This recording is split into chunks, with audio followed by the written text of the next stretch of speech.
नमस्कार दोस्तों, ocean network में आपका स्वागत है। मैं हूं ओमकार चौधरी।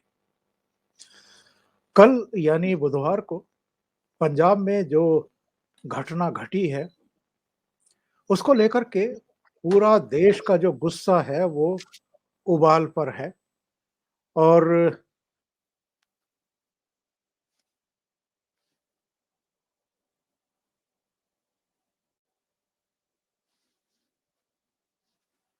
मतलब हैं। लोग अब गुस्से में हैं और वो ये कहने लगे हैं कि आखिर प्रधानमंत्री कब तक मर्यादित आचरण करेंगे, जब दूसरे लोग मर्यादित आचरण कर ही नहीं रहे हैं और अब तो सारी सीमाएँ लाँघ दी गई हैं।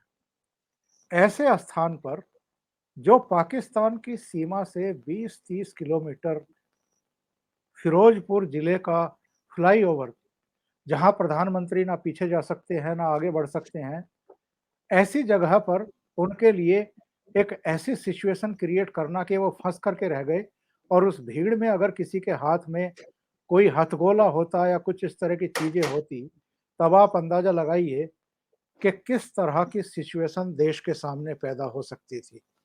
कोई भी प्रधानमंत्री किसी पार्टी विशेष का नहीं होता है। वो देश का प्रधानमंत्री होता है, राष्ट्र का प्रधानमंत्री होता है और राष्ट्रीय सुरक्षा को अगर मज़ाक बना दिया जाए, तो इससे ज़्यादा अफ़सोस की बात कोई दूसरी हो नहीं सकती है। जो अब तक की शुरुआती जाँच-पड़ताल हुई है, उसमें पुलिस के स्तर पर नेग्लिजेंसी, डीजीपी, चीफ सेक्रेटरी के स्तर पर, चीफ मिनिस्टर के स्तर पर यानी गवर्नमेंट ऑफ पंजाब के स्तर पर सीधी-सीधी लापरवाही दिखाई दे रही है। खुद वहाँ के मुख्यमंत्री ने कहा कि मुझे जानकारी मिल गई थी और मैंने लाठीचार्ज की इजाज़त नहीं दी, मैं अपने लोगों पर लाठीचार्ज नहीं कराना चाहता था, गोली नहीं चलवाना चाहता था। तो अगर चीफ मिनिस्टर को जानकारी थी, तो प्रधानमंत्री का काफ़िला डाइवर्ट क्यों नहीं कराया गया? उसको वहाँ जाकर के फँसने क्यों दिया गया? भाऊ तोरसेकर मेरे साथ जुड़ रहे हैं। आज भाऊ से इस गंभीर मुद्दे पर कुछ गंभीर चर्चाएँ करेंगे।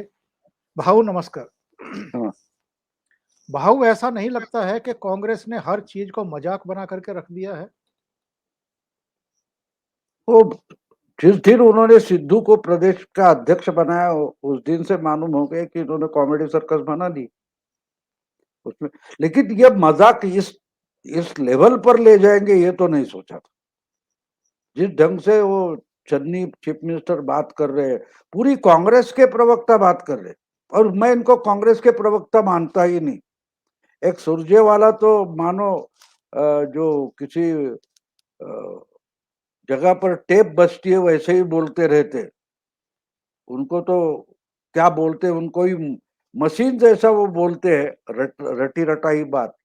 लेकिन अजीब ये लगता है कि किस बात पर बोल रहे हैं। उसमें कोई इंसान है तो उसमें इमोशन होनी चाहिए, भावना होनी चाहिए। ये जिस ढंग से बोल रहे हैं उनको कोई भावना ये नहीं है कि भाई देश का प्राइम मिनिस्टर है, वो 20 मिनट जिस ढंग से फंसा था। और तीसरी बात ये है कि बार बार ये अभिमान से बोलते हैं कि हमारा एक प्राइम मिनिस्टर तो टेररिज्म ने खा लिया, दूसरा फॉर्मर प्राइम मिनिस्टर था वो टेररिस्ट हमले में मारा गया। और इसके बावजूद अगर ये लोग आज ये भाषा बोल रहे हैं, इसका मतलब इनका दिमाग काम नहीं कर रहा है। दिमाग नहीं काम कर रहा है। राजीव गांधी की हत्या हुई थी, क्या उसके बाद उनको वहां जाने को किसने बोला था? ऐसी रिएक्शन किसी भी अपोजिशन पार्टी ने दी थी? बीजेपी हो या कम्युनिस्ट पार्टी हो या जनता दल हो, अलग अलग पार्टी आए। 91 की बात कर रहा हूं मैं, 30 साल पहले। क्या किसी ने ऐसा बोला कि भाई उधर पेराम्बुदुर में उनको जाने की क्या जरूरत थी? इस ढंग से लोगों के साथ घुल मिलने की क्या जरूरत थी? किसी ने बोला? वो तो वो सिक्योरिटी का जो इशारा था उसके बावजूद राजीव गांधी ने सब किया था। फिर भी उनके साथ सहानुभूति दिखाई गई और इसका क्रेडिट लेना चाहते। देखो हमारा तो प्राइम मिनिस्टर शहीद होने को भी डरता नहीं है। और वही लोग आज अगर इस भाषा में बोल रहे हैं तो ये कांग्रेस नहीं बची, ये कांग्रेस है ही नहीं। जो कांग्रेस 1885 में फॉर्म हो गई थी और आज तक चल रही थी, राहुल गांधी प्राइम मिनिस्टर अध्यक्ष बनने तक, वो कांग्रेस ये नहीं है, नहीं है। बार बार टूटी वो बात अलग है, लेकिन आज की जो कांग्रेस है वो कांग्रेस है ही नहीं। हाँ, उसके पास नाम है। जैसे बीच में कई 2-3 साल पहले मैंने पढ़ा था कि जो ईस्ट इंडिया कंपनी थी, जिन्होंने भारत को अपना गुलाम बनाया, हिंदुस्तान को, वो कंपनी किसी इंडियन ने कुछ लाख पाउंड में खरीद ली, लेकिन वो अब ईस्ट इंडिया कंपनी वो नहीं रही ना। नाम तो है, वही कंपनी है, लेकिन वो कंपनी आज उस जिसको हम ईस्ट इंडिया कंपनी करके इमेज हमारे सामने है, वो तो ये कंपनी नहीं है। उसी ढंग से आज की कांग्रेस जो है वो तिलक हो गए, लाल बाल पाल, आप जो बोलेंगे, अलग अलग लोग थे नेता, गांधी जी थे, वल्लभ भाई थे, नेहरू थे, इंदिरा जी थी, उनकी कांग्रेस ये नहीं है, ये हमें समझना जरूरी है। तो इसलिए कांग्रेस का मतलब एक विचारधारा, ये सब भूल जाओगे, वो कांग्रेस ये नहीं है। और मुझे लगता है कि अब कांग्रेस खत्म होनी चाहिए, एज अ पार्टी कांग्रेस खत्म होनी चाहिए।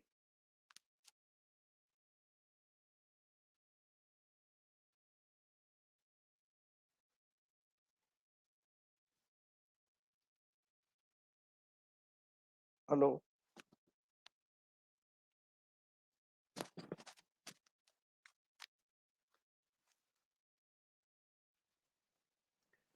भाऊ, आपने बहुत महत्वपूर्ण बात कही है। ये कहते हैं कि लोगों का गुस्सा सामने आया है। तो अगर लोगों का गुस्सा सामने आया है, तो जब इंदिरा गांधी की उनके 2 सुरक्षा कर्मियों ने हत्या की थी, उसको भी ये यही कहेंगे कि लोगों का गुस्सा सामने आया था? जब राजीव गांधी को लिट्टे के आतंकवादियों ने श्री पेरुम्बदूर में मार डाला था, तब भी ये यही कहेंगे कि लिट्टे का गुस्सा सामने आ गया? ये किस तरह की कार्य संस्कृति, किस तरह की विचारधारा को पल्लवित पोषित कर रहे हैं? और इंदिरा गांधी की हत्या के बाद दिल्ली समेत देश के कई हिस्सों में जो सिखों का कत्लेआम हुआ था, क्या उसको भी ये यही कहेंगे कि चूंकि इंदिरा गांधी को मार दिया गया था, तो कांग्रेस के लोगों का गुस्सा सामने आ गया था? हाँ, वैसा तो खुद राजीव गांधी बोले थे ना, एक बड़ा पेड़ गिरता है तो कुछ छोटे जीवों को मरना ही पड़ता है, मसले जाते हैं। ये तो खुद राजीव गांधी बोले थे। तो ये तो कोई नई बात है नहीं, लेकिन लेकिन उस वक्त वो सत्ता में थे, उनका इंदिरा गांधी उनकी प्राइम मिनिस्टर थी। राजीव गांधी ने उस वक्त जो बात कही थी, उसको ये मैग्नीफाई करके आप बोल रहे हैं। इनको समझ में नहीं आ रहा है लोगों को गुस्सा मतलब क्या होता है, क्या होता है। अगर इसी ढंग से चलते रहे तो मैं बोल रहा हूं कि कांग्रेस लोगों को अब तो कांग्रेस खत्म हो जाएगी, मैं बोलता हूँ इसके बाद। क्योंकि आपने पूरी पब्लिक लाइफ का मजाक बना के रखा है, मजाक बन गया है। हाँ ठीक है भाई, कोई ये होता है, वो होता है, कुछ भी होता है, मान लेते हैं आप।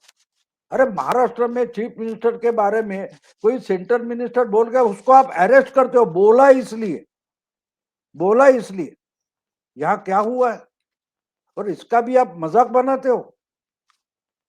तो मुझे लगता है कि इससे ये सवरेंगे नहीं, ये खत्म हो जाएंगे। और ये कांग्रेस है नहीं। देखो, ये जो बातें कर रहे हैं, इसकी पॉलिसी बनाने वाले, जो मुझे जानकारी है, ये सब आजकल जेएनयू से जो लेफ्टिस्ट है उनको भर्ती कराया गया। ये ऐसा नैरेटिव बनाते हैं जो राहुल गांधी, प्रियंका गांधी सामने लाते, वो नैरेटिव अहमद पटेल हो, नबी आजाद हो, या जो कुछ अलग अलग कपिल सिब्बल हो, ऐसे लोग बनाते थे, वो हट गए। आजकल जो भारत तेरे टुकड़े हो गए, ऐसे बोलने वाले लोग थे, यही कांग्रेस का नया आजकल का नैरेटिव बनाते। और इससे ऐसी ही रिएक्शन आ जाएगी, लोग इनको पूरा का पूरा खत्म कर देंगे। देखिए बंगाल में क्या हुआ है, तमिलनाडु में क्या हुआ है, तमिलनाडु में आज कुछ 7-8 एमपी वहां से आए, वो डीएमके की मेहरबानी है, और डीएमके को समझ में आ गया कि भैया इनको इतनी जगह देना नहीं चाहिए थी, अगले बार उनको 5 भी सीटें डीएमके देने वाली नहीं है। अपने बंगाल में तो देख लिया है, बिहार की हालत आप देख रहे हैं कि इनको 70 सीटें दी थी, तो तेजस्वी यादव भी बाद में बोला कि ये गलती हो गई, अगले बार इनको 20 सीटें भी नहीं देंगे, इनको निकाल ही देंगे। तो ये खुद से जैसे यूपी में खत्म हो चुके। आज देश के आधे से ज्यादा पार्लियामेंट्री सीट में कांग्रेस पार्टी खत्म हो चुकी है, उसका नामो निशान नहीं बचा है। हाँ, पैसा डालकर यहां वहां से उठाकर प्रियंका गांधी कुछ यूपी में नाटक कर रही है, लेकिन उसका परिणाम नहीं मिलेगा, इनको नहीं मिलेगा। तो एक तरीके से आप ऑर्गेनाइजेशन खत्म कर चुके हैं, दूसरी जगह लोगों का जो परसेप्शन है भाई स्वतंत्रता लाने वाली पार्टी, वो परसेप्शन भी इस ढंग से ये खत्म कर रहे हैं। भाऊ, मुझे कल एक मैसेज आया, हालांकि ये बहुत लोगों को भेजा गया होगा। इसमें कहा गया कि प्रधानमंत्री नरेंद्र मोदी रिएक्ट नहीं करते। तब भी नहीं किया जब गुजरात दंगों में उन्हें फंसाने की कोशिश की गई, उस समय भी नहीं जब अमेरिका वीजा से सबने गोलबंदी की, जब यूएन तक रिप्रेजेंटेशन पहुंचाए गए तब भी नहीं बोले, किसान आंदोलन के दौरान खूब गालियां दी गई, कुछ नहीं बोले, जब भारतीय जनता पार्टी नेताओं को हरियाणा और पंजाब में सरेआम पीटा गया, कुछ नहीं कहा, पश्चिम बंगाल में कार्यकर्ताओं का कत्लेआम हुआ, रिएक्ट नहीं किया। लेकिन कल प्रधानमंत्री बोले और उन्होंने हवाई अड्डे पर वापस लौटने के बाद वहां तैनात अधिकारियों से कहा कि अपने मुख्यमंत्री को थैंक्स बोलिएगा कि मैं जिंदा वापस लौट आया हूं हवाई अड्डे पर। इस पर राष्ट्रपति ने, उपराष्ट्रपति ने चिंता जाहिर की है। आज मामला सुप्रीम कोर्ट पहुंच गया है। सुप्रीम कोर्ट ने कहा है कि याचिका की एक कॉपी पंजाब सरकार को दीजिए, कल इसकी सुनवाई करेंगे। पंजाब सरकार हड़बड़ी में अब 3 सदस्यीय कमेटी बना रही है और मुख्यमंत्री ने बहुत बेशर्मी के साथ इसको सिक्योरिटी लैप्स होने से मना किया था, लेकिन ये भी माना था उतनी ही बेशर्मी के साथ कि मुझे जानकारी थी कि लोग वहां पहुंच गए हैं, मैंने लाठीचार्ज का आदेश नहीं दिया, मैं अपने लोगों पर लाठीचार्ज नहीं करवाना चाहता। तो अगर ऐसा ही था, अगर चीफ मिनिस्टर तक को पता था तो डीजीपी और चीफ सेक्रेटरी को भी पता होगा। ऐसे में प्रधानमंत्री का रूट डाइवर्ट क्यों नहीं किया गया समय रहते, उनको वहां जाकर के क्यों फंसाया गया? और प्रधानमंत्री का जो पहली बार रिएक्शन आया है, जो वो बोले हैं, इसका आप क्या मतलब निकालते हैं भाऊ? देखो, प्रधानमंत्री इज अ ग्रेट कम्युनिकेटर माना जाता है। उनको मालूम है कि एकदम भड़काऊ रिएक्शन दे देंगे तो राहुल गांधी और नरेंद्र मोदी में फर्क नहीं बचता। वो भड़काऊ रिएक्शन कभी भी नहीं देते मोदी जी। आपको मालूम है मोदी जी का एक सोचने का तरीका है, बोलने का एक तरीका है, आचरण का एक तरीका है। वो भड़काऊ रिएक्शन देते नहीं, लेकिन जो रिएक्शन देते हैं उसमें एक सिग्नल होता है। उन्होंने क्या बताया कि आपके चीफ मिनिस्टर को बोल दो कि मैं जिंदा भटिंडा एयरपोर्ट पर पहुंच गया, उसके लिए थैंक्स, आभार, धन्यवाद। मतलब यह है कि मेरे हत्या की पूरी तैयारी आपने कर ली थी, लेकिन फिर भी मैं बच गया। तो लैप्स आपके षड्यंत्र में है। अगर त्रुटि है, कमी है, तो आपके षड्यंत्र में कमी है, इसके लिए मैं धन्यवाद देता हूं। ये इनका सिग्नल है। ये बुद्धिजीवियों को नहीं पता चलेगा, लेकिन रास्ते पर के आम आदमी को पता चलता है कि भैया बच गया, भैया बच गया। तो आपने एक गलती की, नहीं तो मैं मारा जाता। ये मोदी जी कह रहे हैं, ये सामान्य इंसान को पता चलता है, और वो सिग्नल बहुत पावरफुल होता है, बहुत पावरफुल होता है। लोग समझ जाएंगे। मुझे तो लगता है कि इसके बाद अगर पंजाब में चुनाव में इसका भारी परिणाम निकला तो मुझे आश्चर्य नहीं होगा। आप समझ लो ये बात, क्योंकि आज पाकिस्तान, आज पंजाब में जो सत्ता है, जो कांग्रेस है, वो वहां खालिस्तानी मूवमेंट वापस लाना चाहती है, ये लोगों के जहन में चला जाएगा। जिस मूवमेंट ने देश के प्राइम मिनिस्टर को खाया था और उसकी रिएक्शन करके हजारों सिख बिना अपराध मारे गए थे, क्या वही सिचुएशन वापस लानी है? ये सवाल लोगों के मन में इस रिएक्शन से पैदा होने वाला है और वो ज्यादातर परिणाम उसका पंजाब में होगा, ये आप समझ लो। इसलिए मोदी जी क्या रिएक्शन देते वो हमें समझना जरूरी होता है। भारतीय जनता पार्टी सबसे कमजोर हालत में थी पंजाब में। अकालियों से विच्छेदन होने के बाद जो स्थितियां परिस्थितियां बनी, उसमें कैप्टन अमरिंदर सिंह और सुखदेव सिंह ढींढसा के साथ इनका गठबंधन हुआ है। फिर भी लोग कह रहे थे कि ये चुनाव भारतीय जनता पार्टी के लिए नहीं है, उसे अगले 5 साल संघर्ष करना पड़ेगा। हो सकता है अगला चुनाव भारतीय जनता पार्टी के लिए हो, लेकिन कल की घटना के बाद, प्रधानमंत्री के रिएक्शन के बाद और जिस तरह के रिएक्शन पंजाब से आ रहे हैं और पूरे देश से आ रहे हैं, उसके बाद क्या इनकी मूर्खताओं ने भारतीय जनता पार्टी को मुख्य संघर्ष में लाकर के खड़ा कर दिया है पंजाब में? बिल्कुल।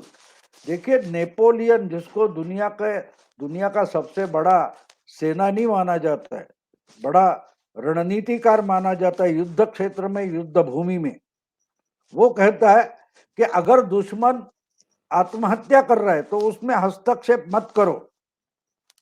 मोदी जी की रिएक्शन कठोर क्यों नहीं है ये आप समझ जाएंगे, क्योंकि मोदी जी उतनी ही कठोर रिएक्शन देंगे तो उसका ट्रिवियलाइजेशन हो जाएगा, उसका मानो गाली गलौज का माहौल बन जाएगा। मोदी जी को उसमें जाना नहीं है, वो बिल्कुल सभ्यता से रिएक्ट कर रहे हैं और इनको गलती करने दे रहे हैं कि भाई क्या बोलते हैं उसको, मीटिंग में भीड़ नहीं थी इसलिए वापस गए। अरे वो तो वापस गए मान लेते, लेकिन वहां भीड़ ना होने से फ्लाईओवर पर 20 ट्रैक्टर अचानक पहुंचने और प्रदर्शनकारी पहुंचने से मतलब क्या होता है? भीड़ ना होना और प्रधानमंत्री 20 मिनट के लिए ट्रैफिक में फंस जाना, इसका नाता क्या है, रिलेशन क्या है, रिश्ता क्या है?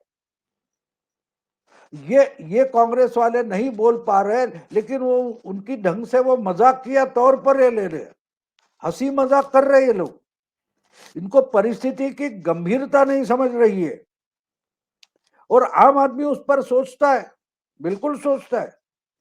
अगर नहीं सोचता तो 2014 में भी मोदी जी इतनी बड़ी विजय हासिल नहीं करते, बड़ी विजय हासिल नहीं करते। लोगों ने उस वक्त देखा था, आपने देखा कि अन्ना आंदोलन हो गया था, फिर निर्भया कांड हो गया था, बहुत कुछ करप्शन के मामले निकल रहे थे। ये सब के बाद लास्ट मोमेंट पर स्टेज पर आ गए नरेंद्र मोदी। उस वक्त बीजेपी भी उसको लीड करते हुए, उसका नेतृत्व करते हमें दिखाई नहीं दी। वो तो केजरीवाल थे, अन्ना हजारे थे, बाबा रामदेव थे।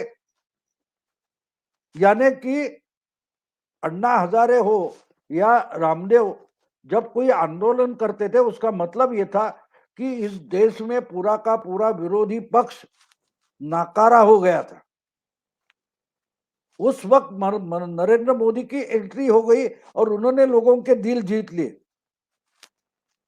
तो पंजाब में जो सिचुएशन, केओस, अराजक कांग्रेस ने पैदा किया है और अकालियों ने भी पैदा किया है, क्योंकि अकाली एनडीए से निकल गए तो उन्होंने खुद एक स्पेस खाली कर दी, कांग्रेस स्पेस खाली कर दी है, तो वो स्पेस से किसी को तो जाना पड़ेगा।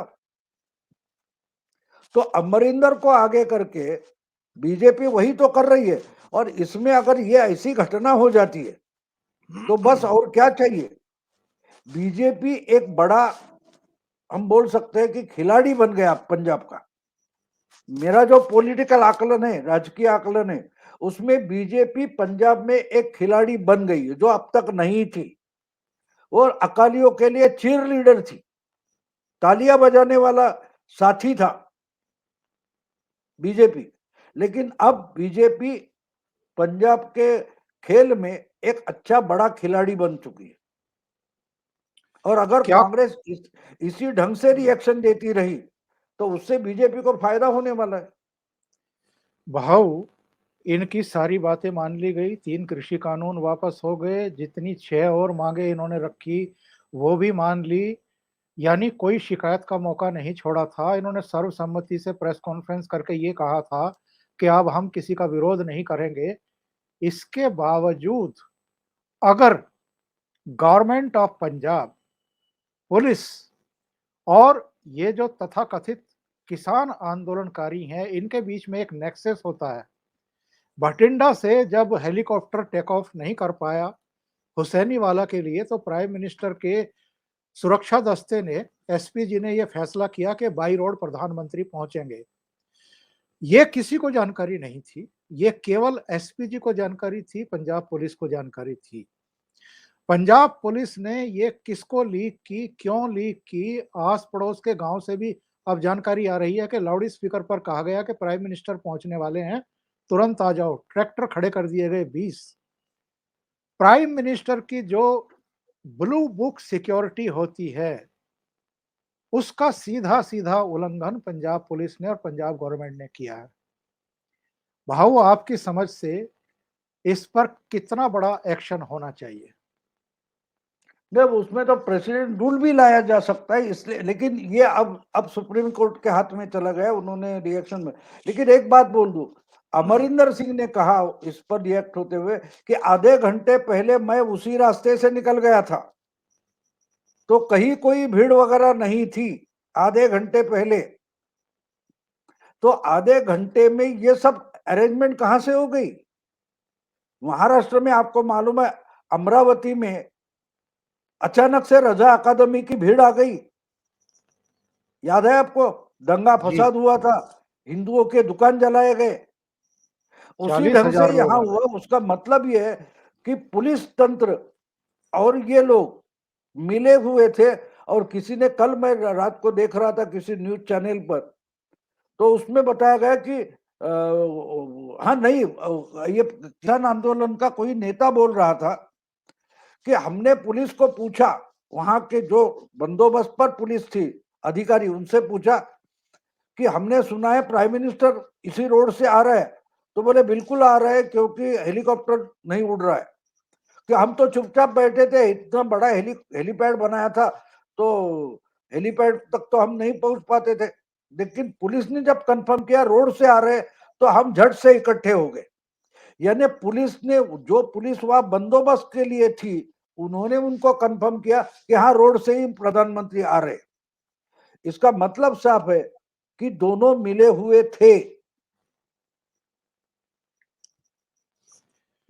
भाऊ, मैं ये जानना चाहता हूं, इतनी बड़ी घटना के बाद देश का विपक्ष, अलग अलग राज्यों के विरोधी दलों के मुख्यमंत्री, प्रमुख नेता आपराधिक चुप्पी साधे क्यों बैठे हैं? क्या नरेंद्र मोदी केवल भारतीय जनता पार्टी के प्रधानमंत्री हैं, या इस राष्ट्र के प्रधानमंत्री हैं? और उनकी सुरक्षा को लेकर के अगर ये दल चिंता नहीं कर रहे हैं, चिंतित नहीं दिख रहे हैं, कोई बयान भी नहीं दे रहे हैं, तो कहां किस मोड़ पर आकर के खड़ा हो गया है हमारा लोकतंत्र? नहीं, जो जो मोदी जी के पर्सनल दुश्मन पर मोदी को मानते हैं, वो छोड़कर बाकी के रिएक्ट होते हैं, होगे भी, उसमें कोई दो राय नहीं। लेकिन इसमें आपको एक बात बोल दूं कि विरोधी दल बोल रहे हैं आप, शत्रु दल तो नहीं है ना।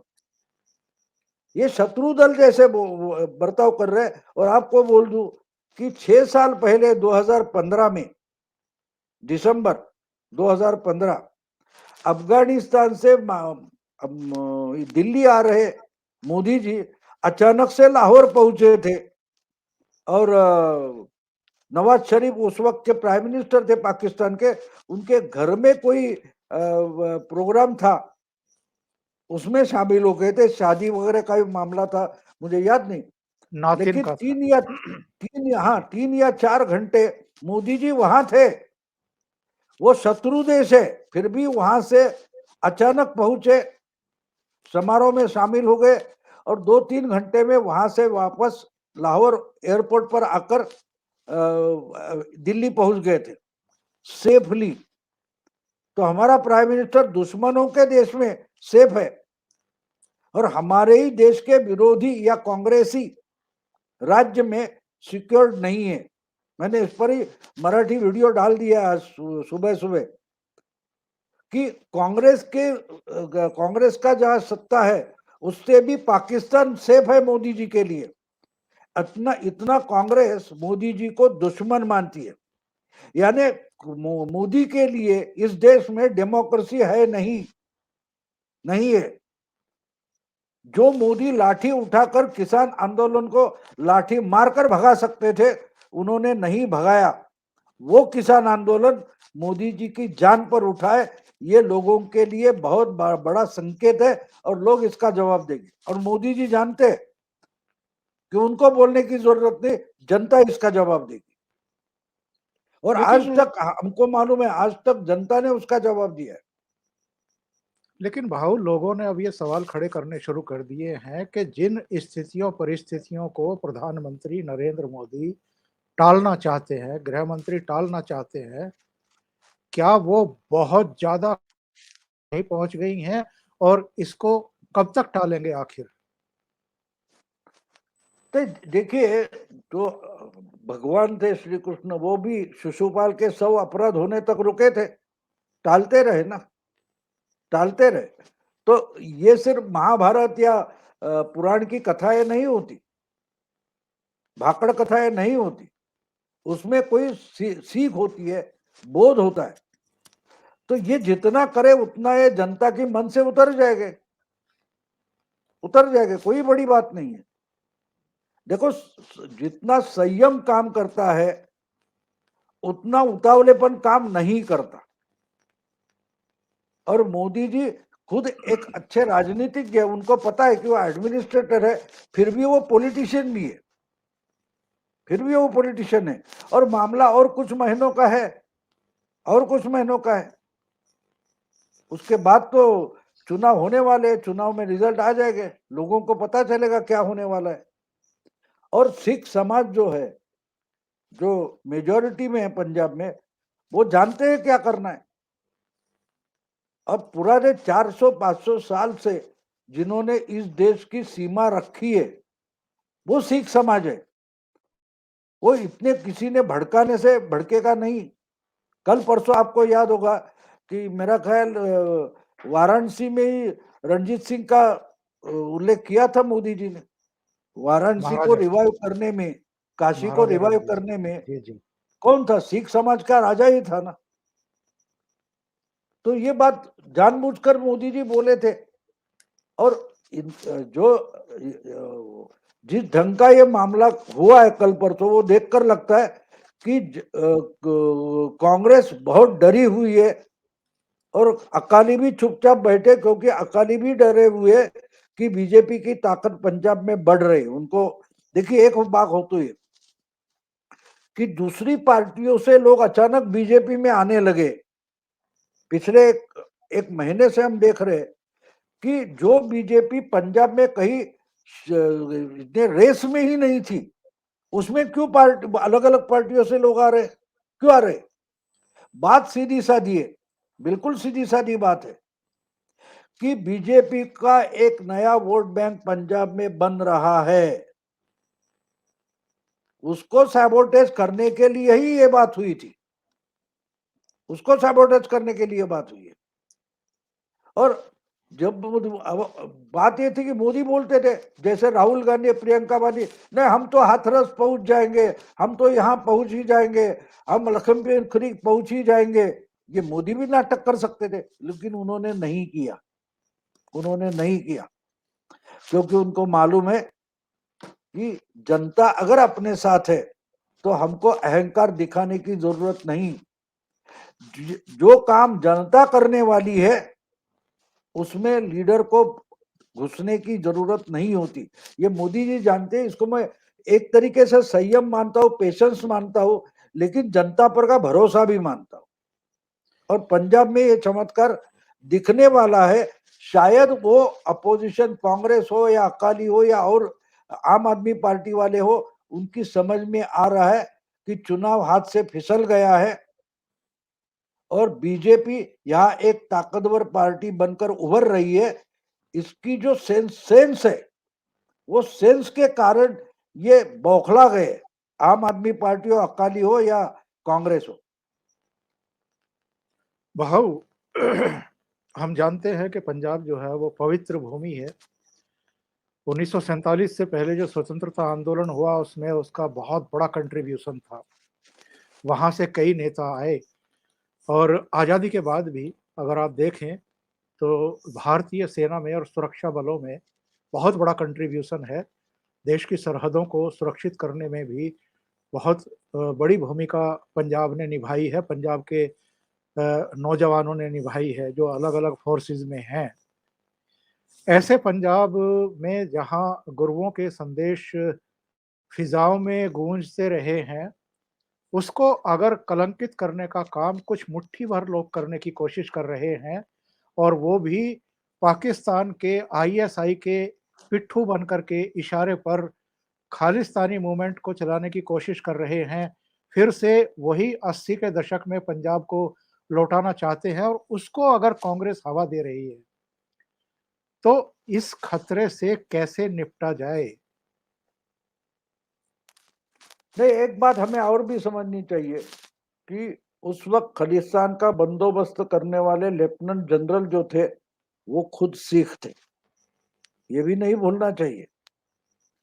यहाँ के हमारी इंडियन आर्मी जो है वो सेक्युलर क्यों मानी जाती है, इसका ये सबसे बड़ा एग्जाम्पल हम बोल सकते हैं कि अमृतसर में जो एक्शन हुई थी उसको किसने लीड किया था, ये नहीं बराड़ भूलना साहब ने। चाहिए। जी, जी। ये नहीं भूलना चाहिए। हाँ, उस वक्त जनरल सबसे टॉप सेनानी अरुण कुमार वैद्य थे, लेकिन उस वो एक्शन में जो आगे थे लेफ्टिनेंट जनरल, वो मुझे नाम याद नहीं, लेकिन वो सिख थे। केएस बराड़। हाँ, तो एक बात साफ है कि इसके बाद जब लोग लोग आम आदमी जो है, देखो हमेशा एक बोला जाता है कि very tiny minority speaks loudly then silent majority. तो जो बड़ी मेजॉरिटी है वो चुनाव में बोलती है, चुनाव में बोलती है। तो चुनाव में सामने आने वाला है, लेकिन चुनाव में क्या होने वाला है इसका सिग्नल जब सबको मिलता है, जो सेंसिटिव है वो समझते हैं और वो डर के कारण ज्यादा हाइपर एग्रेसिव हो जाते हैं। कांग्रेस आज हम देखें तो चन्नी हो, सिद्धू हो या पूरी कांग्रेस वाले हो, वो जिस ढंग से हाइपर एग्रेसिव हो गए, हाइपर एग्रेसिव हो गए, इनको इनको एक बात कम से कम संभालनी चाहिए थी कि भाई ये चीज नहीं होनी चाहिए, इससे गलत सिग्नल जाता है, तो वो नहीं कर रहे। लेकिन दूसरी भी बात हमें हमें समझनी चाहिए कि कांग्रेस का सेंट्रल कमांड जो है वो जेएनयू वालों के पास चला गया। उनको कोई कांग्रेस चलने या डूबने से कोई मतलब है नहीं, वो अपना नैरेटिव लेके आ रहे, जो माओइस्ट का हो सकता है, चीन चाइना का हो सकता है, वो कांग्रेस के नाम पर चला रहे। उनको राहुल गांधी प्रियंका ने लाकर अंदर बिठा दिया है, लेकिन जो स्टेट लेवल के कांग्रेसी है उनको ये समझना चाहिए कि इससे तो हम डूबने वाले, इससे तो हम डूबने वाले, और डूब रही है कांग्रेस। तो जो कुछ पंजाब में हुआ है, तो उसका एक बात ये है कि मेरा ख्याल है कि पंजाब में शायद बड़ी तादाद में बीजेपी जीतने की संभावना क्रिएट हो गई है और इससे डरे हैं। और अगर इस पर रैश रिएक्शन, भड़काऊ रिएक्शन या कठोर रिएक्शन मोदी जी देते हैं, प्राइम मिनिस्टर या सेंट्रल गवर्नमेंट देती है, तो उस पर उनको विक्टिमहुड मिल जाएगा और पॉलिटिकली वो गलती होगी। भाऊ आखिर में मैं एक और विषय पर आपसे बात करना चाहता हूँ। ऐसे समय जबकि भारत के सामने तमाम तरह की वैश्विक चुनौतियां हैं, क्षेत्रीय चुनौतियां भी हैं। पाकिस्तान जिस तरह की साजिशें रचता रहा है, कश्मीर में जो बड़े बदलाव किए थे मोदी सरकार ने, उसके बाद उसके किस तरह के रिएक्शंस थे, ना केवल पाकिस्तान के भीतर बल्कि विश्व भर में जो भारतीय दूतावास थे, उन पर उसने वितंडा खड़ा किया था, बवाल किया था। चीन हमारी राह में एक बहुत बड़ा रोड़ा बन करके खड़ा हुआ है। वो हमको परेशान कर रहा है पूर्वी सीमा पर पिछले करीब डेढ़ पौने 2 साल से। ठीक है, चीन के साथ हमारा व्यापार है, लेकिन चीन ये बर्दाश्त नहीं कर पा रहा है कि प्रधानमंत्री नरेंद्र मोदी आत्मनिर्भरता का संकल्प लें और चीन पर और दूसरे तमाम देशों पर भारत की निर्भरता को कम कर दें। क्योंकि 100 से ज़्यादा तो रक्षा उपकरण अब भारत खुद अपने देश में तैयार कर रहा है, वो आयात करने बंद कर दिए हैं। एक तरफ तो विदेशी ताकतों से प्रधानमंत्री लड़ रहे हैं और दूसरी तरफ देश के भीतर जो गैर जिम्मेदार विपक्ष हैं, अधिकांश विपक्षी दल हैं, कुछ को छोड़ दें अपवाद स्वरूप, उनसे भी उनको मुकाबला करना पड़ रहा है। देश के सामने आप किस तरह की चुनौतियां और कठिनाई देख रहे हैं इन स्थितियों में? नहीं, मैं इसको कठिनाई नहीं मानता। देखिए, जिस ढंग की राजनीति आज चल रही विरोधी दलों की, ये तो हमारे विरासत में आया है ना। जयचंद हमारे यहाँ हमेशा से रहे हैं, हमेशा से रहे।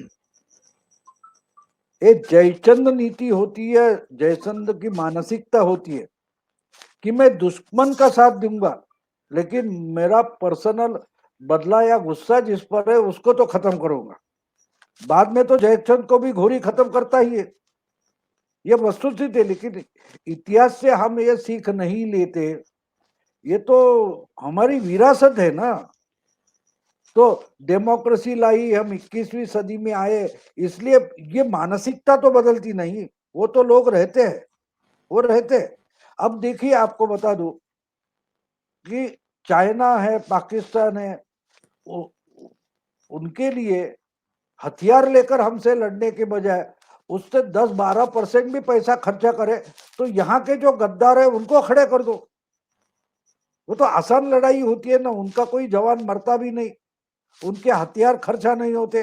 लेकिन हम आपस में लड़कर मरते हैं, तो हम अपने को कमजोर करते हैं। वही वो अगर ताकत मानते हैं तो बात अलग है। लेकिन इसमें जिस ढंग की राजनीति हमें करनी चाहिए उस पर भी ध्यान होना चाहिए, और वो हो रही है, लेकिन उस पर चर्चा नहीं हो रही, हमारी संज्ञान में वो नहीं है। अब देखिए, कल परसों में कोई पढ़ रहा था तो मैंने देखा और पढ़ा भी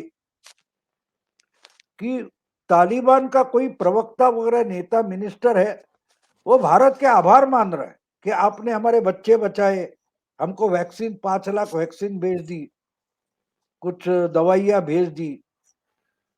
तो भाई, भाई हो, भैया हो या बंधु हो, उससे भी ज्यादा आप हमने आपसे दुश्मनी की, फिर भी आप हमको मदद कर रहे हो, ये हम कभी नहीं भूलेंगे।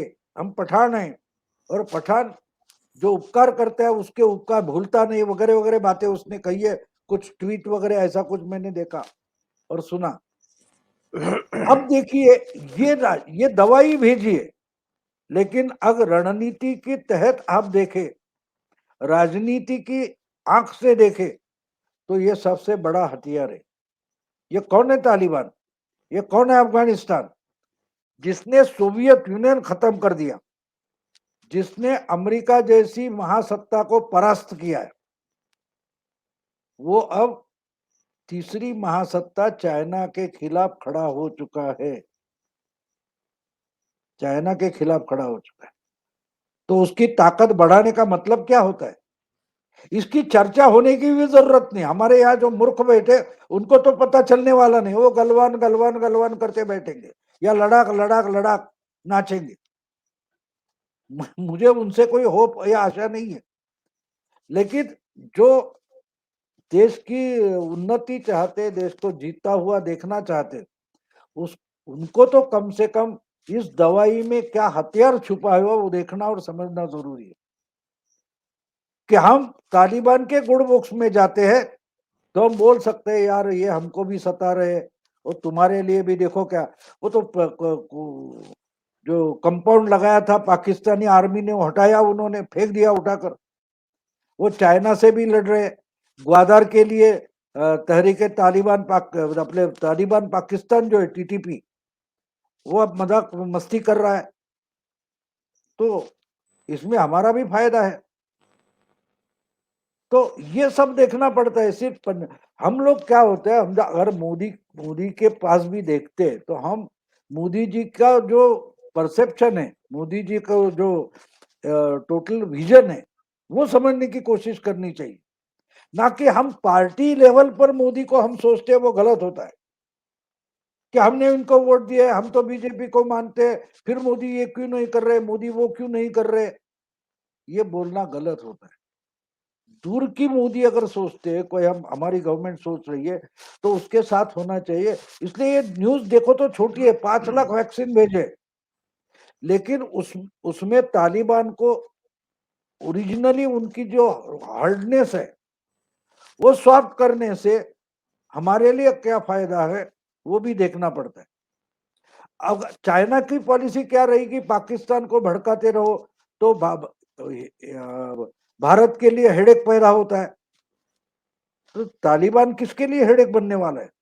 और तालिबान क्या है, जिसने दो महासत्ताएं खा लिए, परास्त किए, और अब वो तीसरी महासत्ता के पीछे पड़ जाएगा। जितना चाइना इनके साथ बिजी हो जाएगा, तालिबान के साथ, उतनी उनकी ताकत लद्दाख, गलवान, अरुणाचल में घट जाएगी। और आपको याद होगा, मैंने आपको 3 महीने 4 महीने पहले बताया था कि अमेरिका ये सब युद्ध साधन छोड़कर भागकर नहीं गया है, जानबूझकर छोड़कर गया है कि जो आगे चलकर चाइना के लिए हेडेक बन सकता है। ये मैंने उस वक्त आपके वीडियो में बोला था, मैंने मराठी में बोला था। मैंने भी उस पर शायद प्रतिपक्ष में वीडियो बनाया, जो बहुत चला भी है। तो बहुत सारी चीजें होती है, हम एक दूसरे को कनेक्ट करके देखनी पड़ती है। जो नहीं देखते वो अपनी अपनी तरीके, कुएं के मेंढक बोलते हैं, वैसी बात होती है। भाऊ बहुत बहुत धन्यवाद, आपने समय निकाला ओशियन नेटवर्क के लिए और इस महत्वपूर्ण मुद्दे पर और इससे जुड़े हुए तमाम आयामों पर अपने विचार व्यक्त किए। Thank you so much. नमस्कार।